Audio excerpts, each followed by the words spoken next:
سەرەتایی سپۆرت مەگەزین بە سەرکەوتنیکی مێژووی و گرنگی پاڵەوانێکی کورد دەست پێ دەکەین کە لە تایلەند نامۆ فازیل توانی لە پاڵەوانێکی کۆریای باشوور بباتەوە لە یەکێک لە ئیڤێنتە گەورەکانی یاری MMA.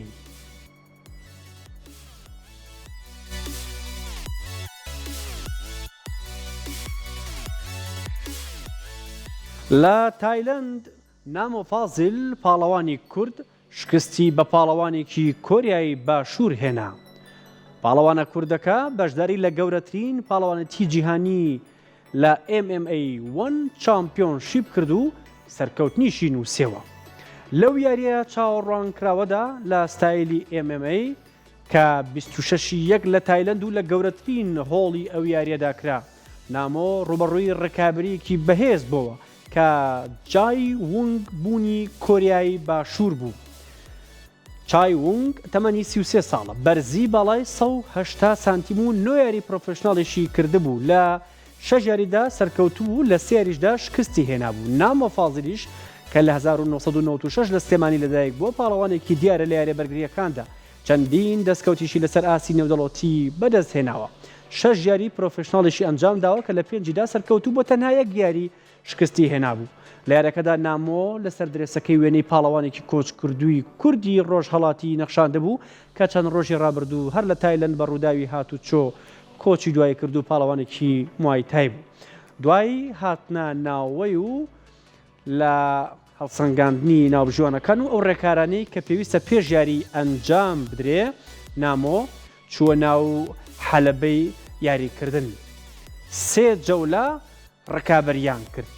نامۆ لە هەر 3 جەولەکەدا ئاستی باش بوو لە یاریزانە کۆریە باشوورەکەی لەو ئاستی بەرزتر بوو. پاش 3 جەولە ڕکابەری نامۆ لە بەرزیدا ئاستەکەی مایەوە. دوجار دوای چەندین لێدانی بەهێز لە یاریزانی بەرامبەر بە بڕیاری داوەران نامۆ سەرکەوتنە مێژوویەکەی نووسێوە. ئەم سەرکەوتنە بۆ نامۆ سەرکەوتنێکی گرنگە و چاوێکی زۆری ئەچێتە سەر و لەلایەن کۆمپانیا گەورەکان و ئیڤێنتە گەورەکانەوە دەرگای گەورەتر بۆ نامۆ ئەکرێتەوە کە ڕوبەڕووی یاریزانی بەهێزتر و پیشەگەری بەهێزتر ببێتەوە کە لەو ئیڤێنتانە هەر یاریزانێک ئاستێکی بەرزی نەبێ بە ئاسانی ناتوانێ یاری بکە. بۆیە ڕوبەڕووبوونەوەکەی ئەم جارەی نامۆ هەنگاوێکی گەورەیە بۆ پاڵەوانە کوردەکە تا بتوانێ لە ئیڤێنت و لە چالاکی گەورەدا ڕکابەری بکەم. ئامادەکاریکی زۆری کردبوو لە تایلەند.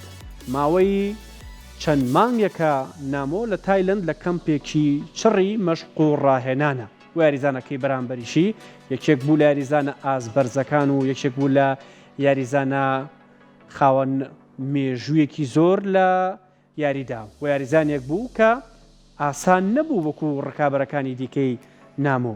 بەڵام ئەم کوڕە کووردە ئەم پاڵەوانە کووردە توانی زۆر بەباشی ئاستی خۆی پیشاننا و ستایلێکی جوانی یاری MMA-یان پیشانی هەواداران و هاندەران و وەرزش دۆستان و خێزانی MMA کرد کە تەواوی 3 جەولەکە وەکو خۆیان دەڵێن بە پێوە بە زیاتر بەدەست ئیشیانە کرد و بە زیاتر بەدەست لە یەکیانەدا.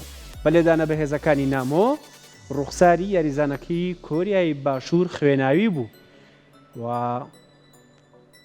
ئەنجامدانی 15 خولەک یاریکردن لە 3 جەولەدا وای کرد کە نامۆ ئاستی ڕاستەقینەی خۆی دەرکەوێت و ئاستی ڕاستەقینەی خۆی پیشانی پاڵەوانان و چاودێرانی MMA بە. نامۆ سەرکەوتنێکی نوێی نووسێەوە و مێژوویەکی باشی بۆ خۆی تۆمار کرد.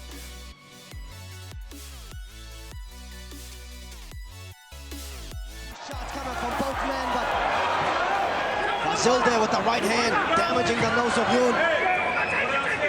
Both men striking specialists. Yoon over 60 boxing bouts. Fazil over 40 kickboxing bouts. Like advertised, it has been an absolute war to start.